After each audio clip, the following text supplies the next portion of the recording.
Congress party के वरिष्ठ नेता राज बब्बर महाराष्ट्र विधानसभा चुनाव को लेकर मुंबई दौरे पर हैं।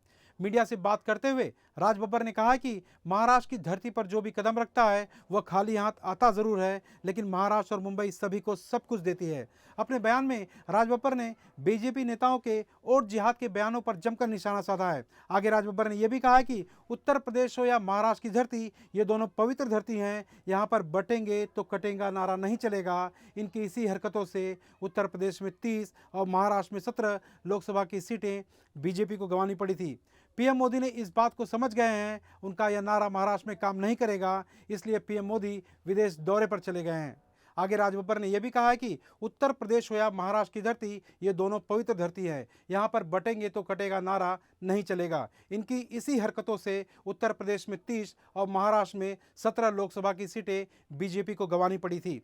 पीएम मोदी भी इस बात को समझ गए हैं कि उनका यह नारा महाराष्ट्र में काम नहीं करेगा, इसलिए पीएम मोदी विदेश दौरे पर चले गए हैं। सबसे पहले तो मैं अपने दोस्तों का शुक्रिया कहता हूं, हमारे नेता सापरा साहब, जलता जी, हमारे नईम साहब और मेरा भाई सुरेंद्र राजपूत। दरअसल इन लोगों ने बड़ी ज़बरदस्ती से लाया होगा मुझे, तो मैं आपके बीच में आ गया हूँ।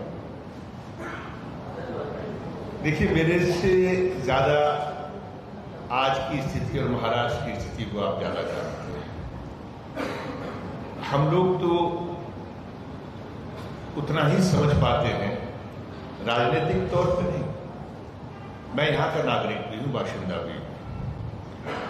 बाशिंदा होने के नाते मैं वही समझ पाता हूँ जो सुबह आपसे या रात को आपसे जो मुझे समझ आती है और जो मैं सुनता हूँ और पढ़ता हूँ। इत्तेफाक है कि यहाँ पर बाहर से आए लोगों ने बहुत बार इस महाराष्ट्र के अंदर कोशिश की।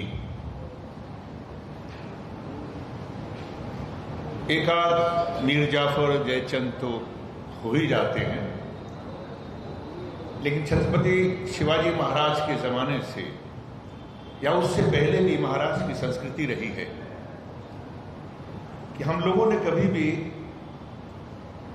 इस बात को कभी भी गुरेज में नहीं लिया या कभी भी अपने आप को अलग करके नहीं देखा। ये महाराष्ट्र वो धरती है जो यहां पर आता है, वो कुछ लेके नहीं आता, लेकर आता है उम्मीदें और सपने लेकर आता है। और ये ऐसी पवित्र धरती है कि उन सपनों को साकार करती है, सिर्फ मुंबई में ही नहीं बल्कि पूरे महाराष्ट्र में। चाहे आज की जितनी भी प्रगति महाराष्ट्र की है, इंडस्ट्रीज से लेके, चाहे कला से लेके,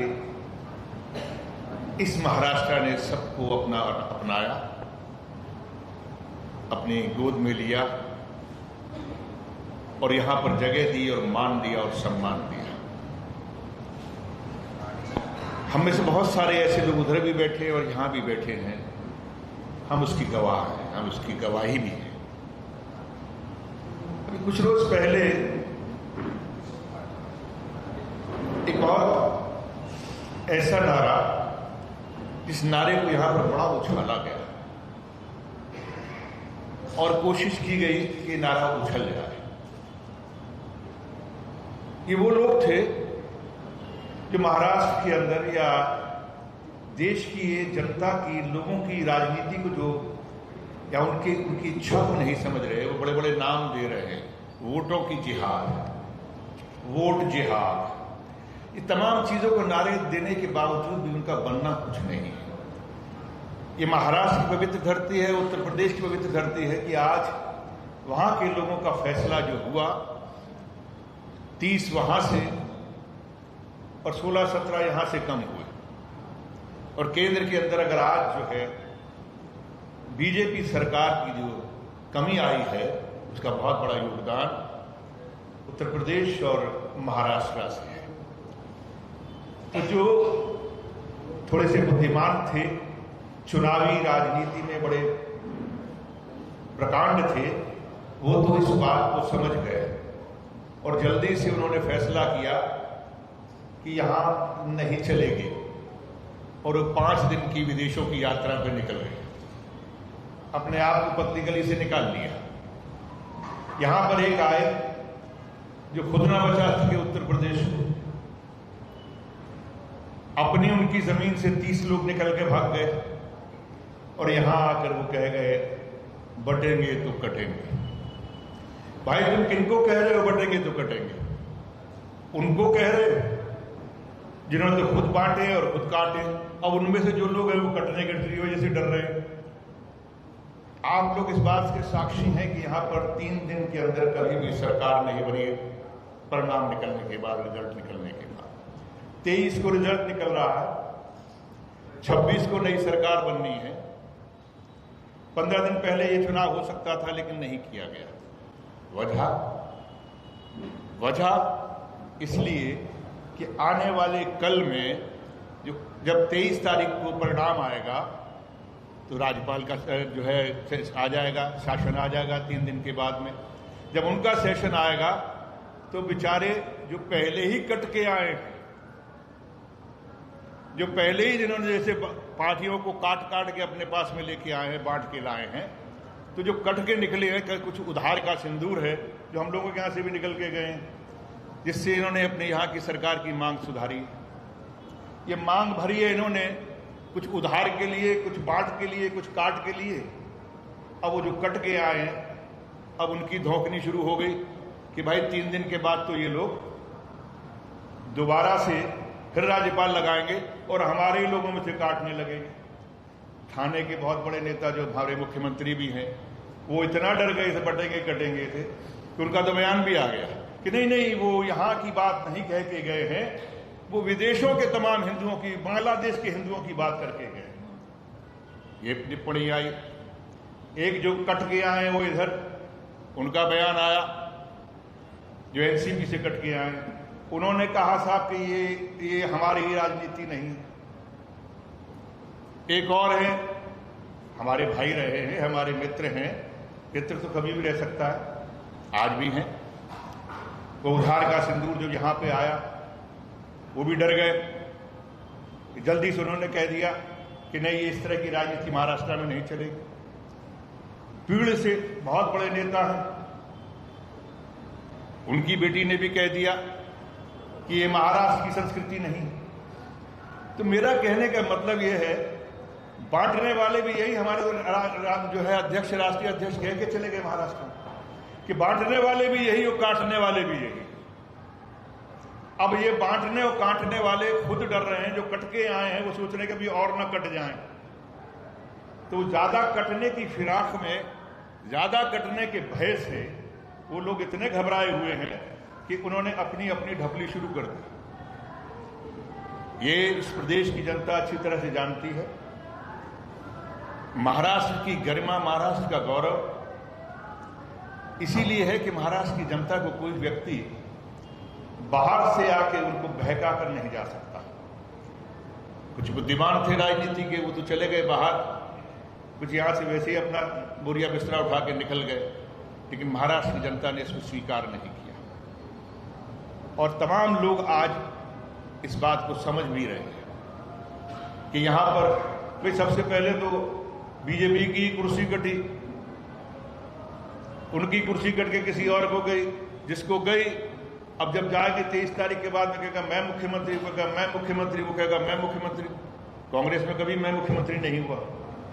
कांग्रेस में चुनाव है, चुनाव के बाद में फैसला होता है, या हमारी जो एनडीए है या हमारी जो विकास अघाड़ी है उसमें अंदर किसी भी तरह का इस तरह का कोई भी पहले से ना आज ना पहले ये तय किया जाता है, विधायक तय करते हैं, हाईकमांड विधायकों की बात को सुनकर उसका फैसला लेता है।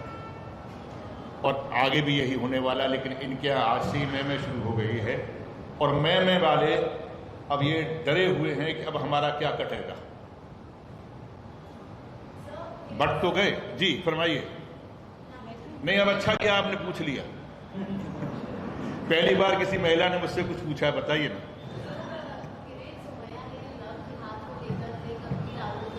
हैं जी,